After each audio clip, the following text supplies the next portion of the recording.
national est célébré à travers le pays aujourd'hui.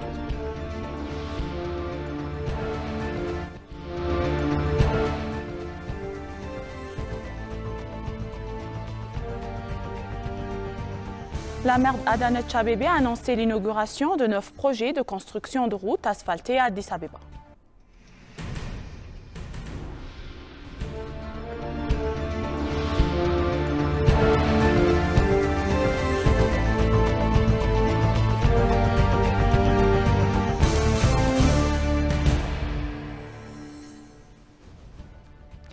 Bienvenue chers téléspectateurs, c'est Moïda Gadama avec le journal du 16 octobre 2023. Aujourd'hui, la journée du drapeau national est célébrée dans tout le pays sous le thème de la hauteur de notre drapeau est une garantie de notre unité et de notre souveraineté nationale. Les institutions du gouvernement fédéral, les administrations régionales et municipales, les camps militaires de défense, les ambassades et les missions éthiopiennes ont célébré avec le lever des drapeaux et divers événements.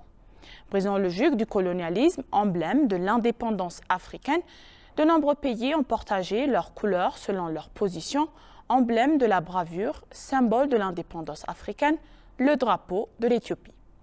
La signification des couleurs de notre drapeau se compose principalement de 3 couleurs de leur signification. Premièrement, le vert est un symbole de prospérité et de croissance. Deuxièmement, le jaune, symbole de l'espoir, de justice et d'égalité. Finalement, troisièmement, le rouge est un symbole de bravoure et de sacrifice pour la liberté et l'égalité. La signification de l'emblème de notre drapeau, le cercle rond, représente la paix, la ligne droite et égale représente l'égalité des groupes ethniques, des peuples et des religions.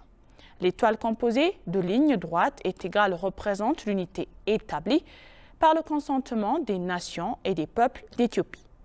Le rayon jaune représente le brillant espoir qui a été montré aux nations qui se sont unies par consentement.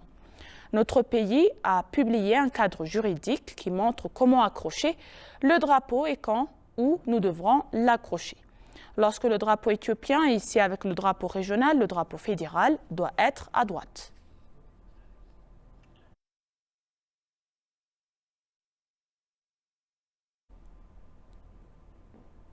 Le Premier ministre Abiy Ahmed et la Première dame Zenachta Yachao sont arrivés à Pékin, en Chine, pour une visite officielle.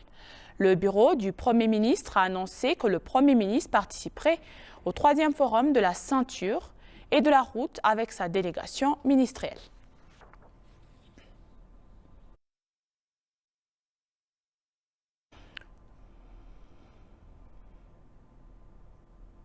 Compte tenu de son contexte géographique, historique et économique, l'Éthiopie a le droit d'avoir accès à la mer Rouge par les moyens pacifiques, a déclaré le Premier ministre Abiy Ahmed.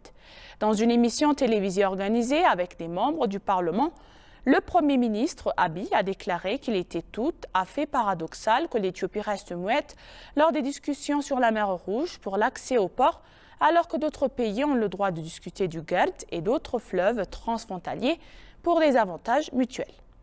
Il a également déclaré que l'Éthiopie est entourée d'eau mais reste enclavée. La mer Rouge et le Nil sont étroitement liés à l'Éthiopie, a déclaré Abiy, ajoutant qu'il détermine le sort du pays ainsi que les bases de son développement ou de destruction. L'idée de dire, partageons les vôtres mais ne vous demandez jamais aux nôtres mais ce n'est pas correct, a déclaré le Premier ministre, soulignant la nécessité de partager les ressources de manière équilibrée et pacifique.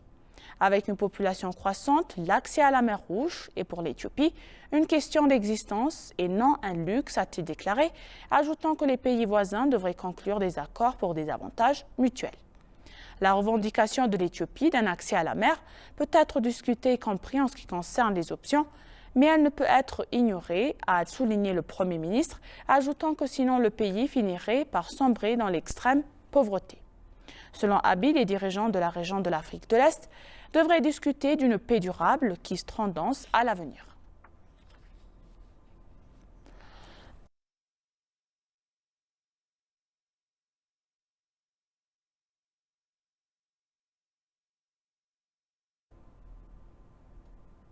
Le programme d'ouverture du 4e mois national de la cybersécurité se déroule en présence du vice-premier ministre et ministre des Affaires étrangères, Demek Emekonnen. Dans le cadre de ce programme, l'Information Network Security Administration inaugurera un film intitulé Secret War, produit par Addis Walta Television, basé sur des événements réels qui explorent la cyberguerre menée par l'Information Network Security Administration pour assurer la cybersécurité du pays. De hauts responsables gouvernementaux, des ambassadeurs de pays étrangers, des enseignants, des étudiants et d'autres invités étaient présents à la cérémonie d'ouverture et de lancement du film du mois de la cybersécurité.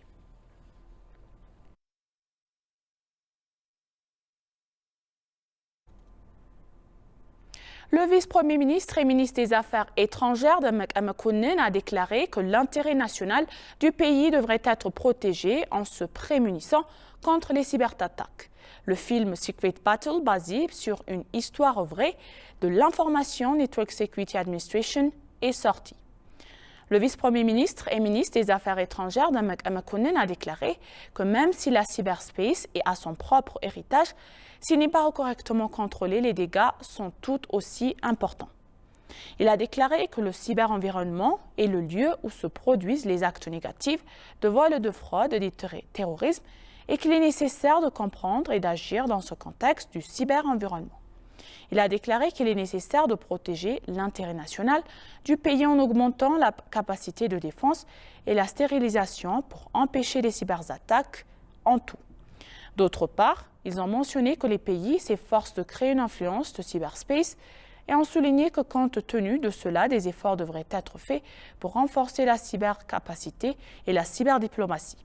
Il a souligné que le film Secret Battle, préparé par l'Information Network Security Administration, continuerait à substituer les attitudes positives et à corriger les idées fausses.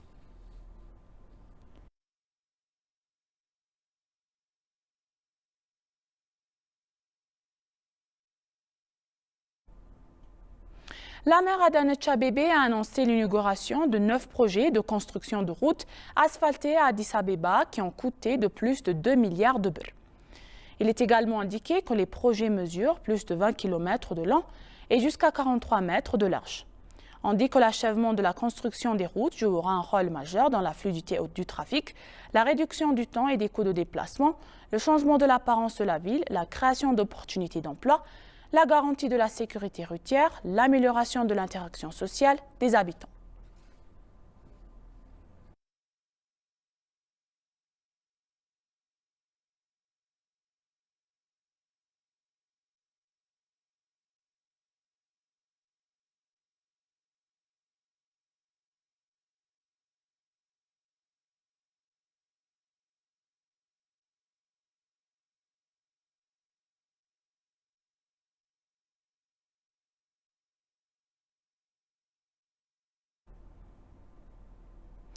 La région Afrique de Special Olympics et Ethiopian Airlines se sont associés pour organiser la 19e conférence annuelle du leadership africain à Addis Abeba. La conférence de 3 jours devrait se tenir pour la première fois depuis la pandémie du coronavirus et le groupe de Ethiopian Airlines ayant signé un protocole d'accord avec Special Olympics pour désigner Ethiopian Airlines comme transportateur officiel des délégations qui assisteront aux Jeux olympiques africains de 2023. La conférence de 3 jours se tiendra à l'hôtel Skylight d'Ethiopian Airlines et plus de 100 délégués de 36 pays participeront et assisteront. Selon le communiqué publié sur le site Internet des Jeux olympiques, les délégations auront l'occasion d'assister à des séances sur le développement de programmes locaux, la gestion de programmes et les relations gouvernementales, où elles en apprendront davantage sur le collecte et l'analyse de données sur les programmes, le marketing et les communications, ainsi que le nombreux jeux et aussi connexes. Pour conclure le journal, l'athlète Ayana remporte le semi-marathon de Delhi en Inde. Ayana a mis 1 heure et 7 minutes et 59 secondes pour parcourir la distance. Il s'agit du retour de l'athlète à la compétition internationale après une longue blessure et les athlètes ougandais et kenyans ont terminé 2e et 3e de la compétition. Elle a battu son record personnel de plus de 2 minutes Et il s'agissait de sa deuxième victoire de l'année à Doha en janvier, selon le site internet de World Athletics.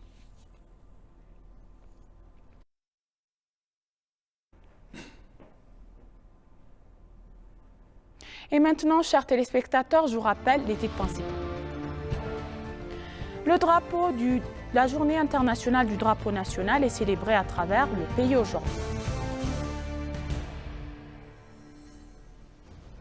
La maire Adane Tchabébé a annoncé l'inauguration de 9 projets de construction de routes asphaltées à Addis Abeba.